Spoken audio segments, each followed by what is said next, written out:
So, hello, what's up mga ka-lifestyle? Magandang araw sa ating lahat. Welcome back again sa ating channel, Marky Lifestyle. So, for today's video, let's talk about home credit. Kasi meron akong isang comment na nabasa, no, na very interesting po. And then, alam ko, karamihan sa inyo na-experience yung ganito, ano.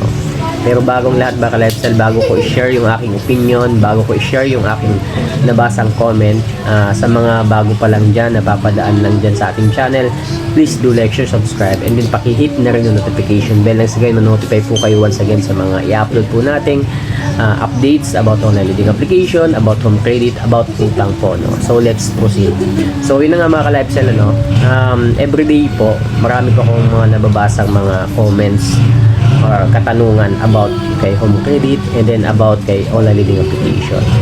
Ang nagbigay talaga sa akin ng pansin is yung katanungan na may 2 taon na daw siyang hindi nakakabayad kay home credit kasi lumipat po siya ng pinagtatrabahuan. Dati po nasa Luzon siya, and then yung in-address niya po doon is yung apartment na tinitirahan niya, no? And then sad to say daw, nung lumipat siya sa Cebu as a call center, nagtrabaho siya, yung SIM card na ginagamit niya is nawala po accidentally, no? Hindi niya na alam kung ano yung standing niya, ano daw yung posibleng mangyari, makukulong ba siya, no? So Ma'am Carmela, ito po yung sagot ko dito, no? Since hindi niyo na po talaga alam yung kung nasa na yung SIM card nyo, no?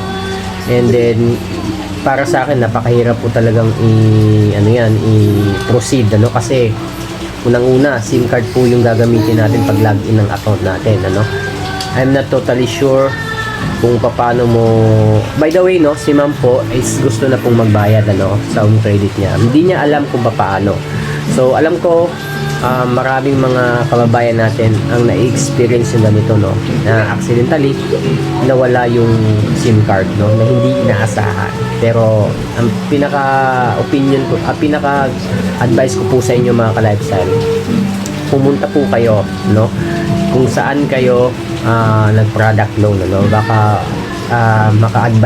makapagbigay sila ng advice, matulungan kayo sa problema nyo. Ngayon, kasi mahirap pong i-locate kayo ng field collector, yung mga naka-assign sa mga area nyo kung saan kayo nakapag-loan, kasi in every places na merong home credit, taga dyan po yung mga posibleng field collector. Ngayon kung nasa ibang lugar ka na, napaka-imposible po na malocate ka, diba? Napakahirap po. And then kung nagtatanong ka kung ano mangyayari sa inyo, in the first place, hindi ka naman makukulong, ano. Yun nga lang, posible lahat po ng mga information, like for example, mga contact reference, is tatawagan nila, no, to verify, para magtanong kung nasaan ka na.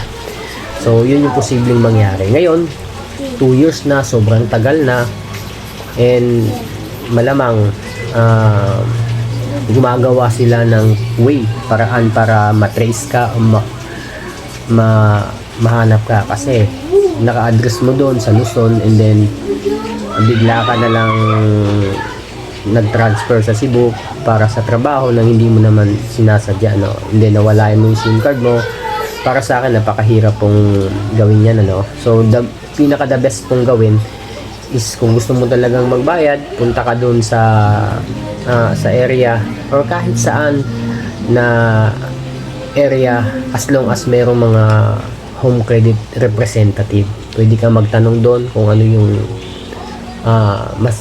yung magandang gawin, no? Ano yung may advice nila, no? Sundin natin or gawin natin.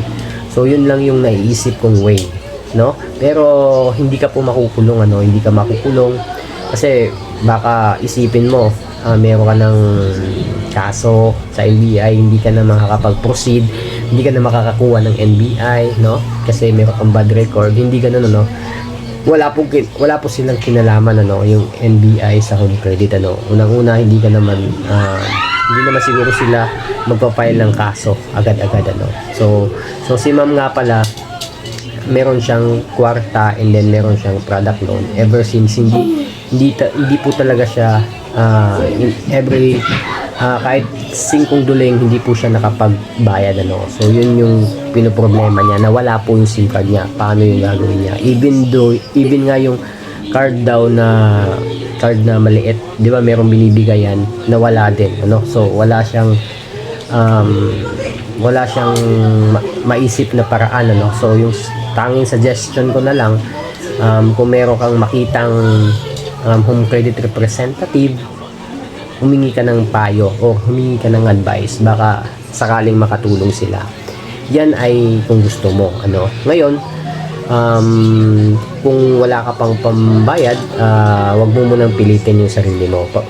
Pag meron ka ng enough or sobra-sobrang pera, tsaka ka pa gumalaw ano, kasi hindi naman pwede na kakausapin mo yung ano tapos meron na kagad agreement. Mahirap po yun ano. So again, sa mga merong ganitong klaseng experience ano, wala po kayong dapat ikatakot ano. Lahat po ng problema meron pong solusyon ano. Yun nga yung pinaka-advice ko. Kung meron kayong mga makitang mga failed collector ng home credit or staff ng home credit, pwede kayo magtanong doon no. Huwag po kayo matakot no, kasi magbayad naman po kayo no. So hindi nyo naman sinadya na walain yung SIM card no. So and then yung card no. So syempre mas inuna po natin yung priority, yung family natin o yung trabaho. So sad to say nga lang na wala talaga yung SIM card, then yung card na yun lang yung tanging way na para ma-resolve or makapagbayad tayo. So yun yung advice ko mga ka-Livesan. Huwag po tayo matakot ano, huwag po tayo matakot. Hindi po kagad kayo basta-basta makukulong ano. Yun nga lang, malamang gaya nga ng sabi ko, yung mga private information na binigay natin, like for example yung mga contact reference, baka kasi sila yung pinagtatawagan ano. Halimbawa, doon ka sa Luzon, baka sila yung pinagtatawagan ano. Hindi mo alam kasi nawala yung SIM card mo. So yun lang mga ka-Livesan ano. Peace.